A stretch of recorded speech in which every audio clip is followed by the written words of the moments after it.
وَلَقَدْ يَسَّرْنَا الْقُرْآنَ لِلذِّكْرِ فَهَلْ مِن مُّدَّكِرٍ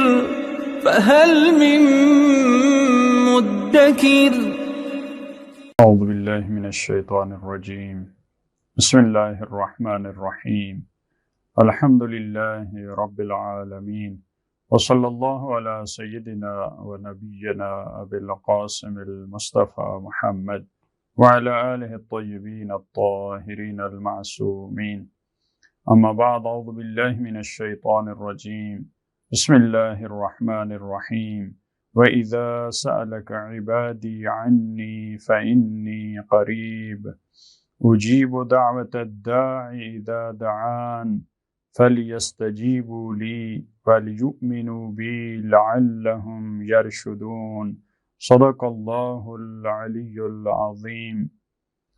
سورہ بقرہ کی آیت نمبر 186 میں جو قرآن کریم کی سب سے خوبصورت آیت، رحمتوں سے بھری آیت، لطف و کرم سے بھری آیت ہے،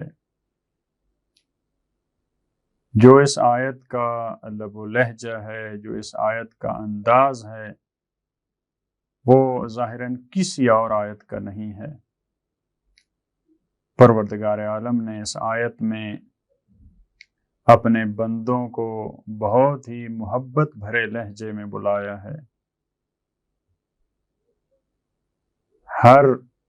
ہر کلمے میں عشق بھرا ہے، محبت اور رأفت و رحمت سے بھرے ہیں سارے کلمات اس آیت کے۔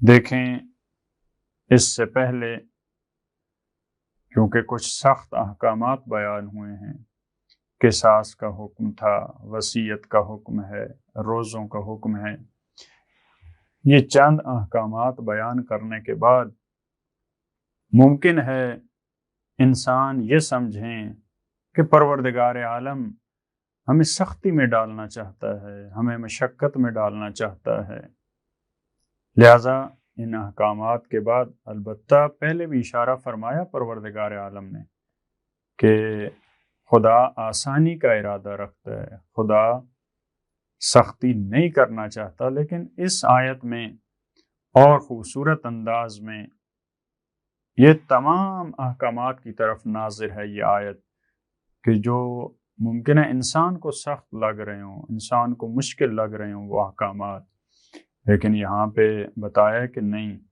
میں کتنا مہربان ہوں، میں کتنا تم سے محبت کرتا ہوں، میں کتنا، جب تم ان عبادات کے ذریعے مجھے بلاتے ہو تو میں کس طرح سے جواب دیتا ہوں، اس کو یہاں خوبصورت انداز میں بیان فرمایا۔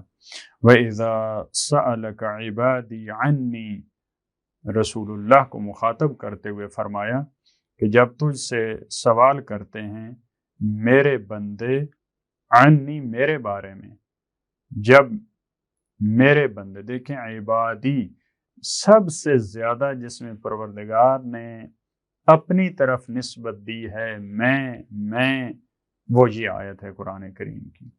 اس وجہ سے ہم نے عرض کیا کہ یہ محبت سے بھری آیت ہے۔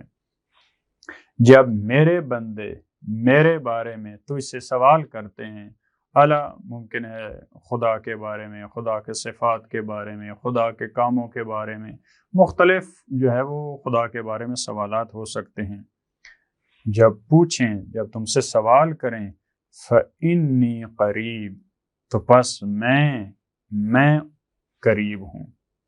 دیکھیں قرآن کریم میں اور آیات بھی ہیں جن میں یہ ہے کہ جب یہ تم سے سوال کریں، لیکن وہاں پہ معمولاً کیا ہے، کل کا لفظ موجود ہے، کل کا لفظ موجود ہے۔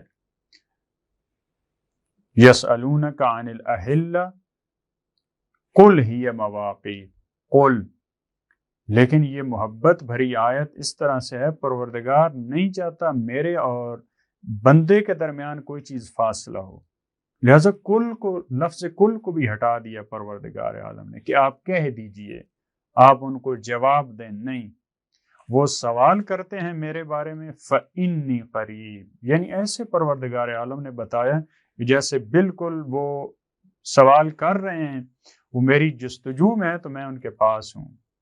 اصلاً فاصلہ نہیں ہے، کوئی زمانہ یہاں پہ درکار نہیں ہے۔ اتنے دنوں بعد، اتنے عرصے بعد جو ہی وہ سوال کرتے ہیں، جو ہی میری جستجو میں آتے ہیں تو سارے میں واسطے ہٹا دیتا ہوں۔ فَإِنِّي قریب، یقیناً میں قریب ہوں۔ اجیبو، میں جواب دیتا ہوں۔ دیکھیں انسان کسی دفتر میں جاتا ہے، کسی بڑے کے پاس جاتا ہے تو وہ خود جواب نہیں دیتے، ان کے منشی جواب دیتے ہیں، ان کے نوکر جواب دیتے ہیں۔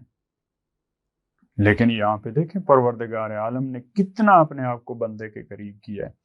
اجیبو، میں جواب دیتا ہوں، دعوت الداعی، پکارنے والے کو، دعوت دینے والے کی دعا کا میں خود جواب دیتا ہوں۔ اذا دعانی، جب وہ مجھے پکارتا ہے، جب انسان مجھے پکار رہا ہوتا ہے، جب وہ مجھے صدائیں دے رہا ہوتا ہے، مجھے بلا رہا ہوتا ہے، تو میں خود اس کو جواب دیتا ہوں۔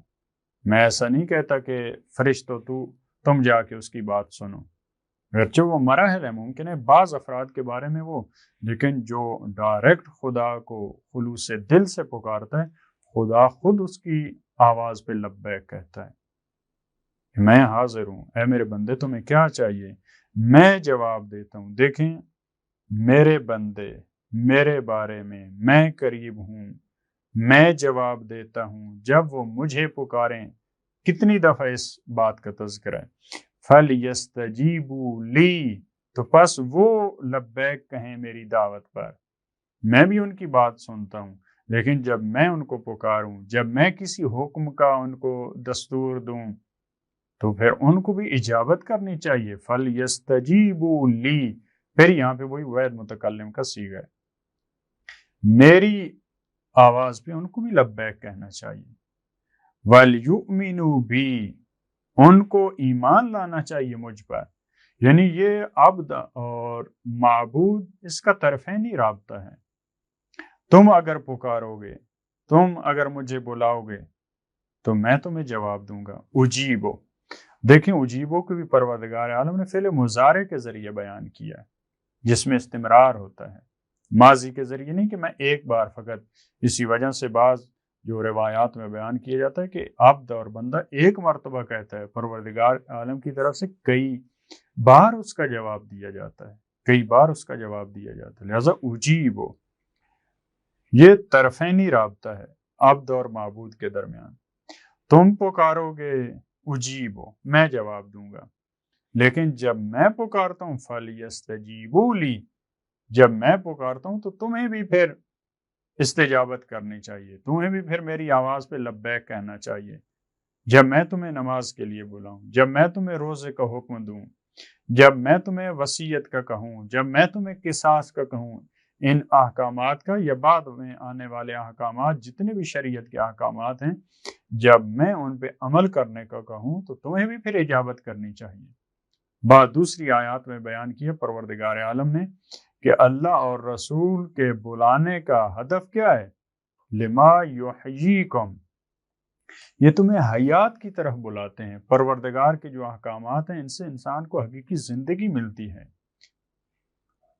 رسول اللہ جب انسانوں کو بلاتے ہیں، جب وہ امت کو بلاتے ہیں، جب کسی چیز کا مطالبہ کرتے ہیں تو وہ امت کو حیات دینا مقصود ہے، ان کو زندگی دینا مقصود ہے۔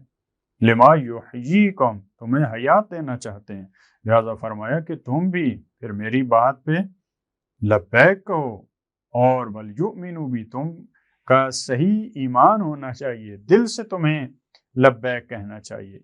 ایمان یہ ہے، مجھ پہ ایمان یعنی مجھ پہ تمہارا یقین ہونا چاہیے، تمہیں شک سے نکلنا چاہیے، تمہیں یقین کی منزل پہ فائز ہونا چاہیے۔ لعلہم یرشدون، یہ کس وجہ سے ہے؟ کیوں میں نے کہا کہ اگر میں بلاؤں تو تمہیں لبیک کہنی چاہیے، مجھ پہ ایمان لانا چاہیے؟ اس کا فلسفہ کیا ہے؟ لعلہم یرشدون، تاکہ تم راہ راست پہ آ سکو، تم راہ راست کی طرف ہدایت پا سکو، تم رشد پا سکو۔ یہ تمہارے رشد کے لیے تمہیں ہم آگے لے کے جانا چاہتے ہیں، تمہیں ہم بڑا کرنا چاہ رہے ہیں اس کے ذریعے، ان احکامات پہ عمل کے ذریعے تم چھوٹے نہیں ہو رہے، تم میں رشد آئے گا، تم ترقی کرو گے، تم آگے بڑھو گے، تم راہ راست پہ آؤ گے، تم ہدایت یافتہ ہو جاؤ گے۔ لیکن یہاں بھی دیکھیں لعلہم کا لفظ، لعلہ کا لفظ وہی جو ہم نے پہلے بھی عرض کیا وہی لفظ استعمال ہوا، یعنی ممکن ہے اس میں بھی بعض افراد ایسے اتنی محبت اور شفقت اور رحمت کے باوجود پروردگار کی آواز پہ لبیک نہ کہیں اور وہ رشد نہ پا سکیں، راہ راست پہ نہ آ سکیں۔ پروردگار سے دعا ہے کہ خدا ہمیں مشکلات میں اسے پکارنے کی توفیق دے، ہم ہر مشکل میں، ہر سختی میں، اور فقط مشکلات اور سختیوں میں نہیں، آسانیوں میں، اپنی خوشیوں میں اسی کو پکار سکیں، اور جب ہم اس کو پکاریں تو جیسے وہ لبیک کہتا ہے، اسی طرح خدا ہمیں یہ بھی توفیق دے کہ جن احکامات کی طرف، جن اخلاقیات کی طرف، جن معاشرتی اور فردی ذمہ داریوں کی طرف پروردگار نے ہمیں بلایا، ہم بھی لبیک کہہ سکیں۔ اللہم صل علی محمد و آل محمد۔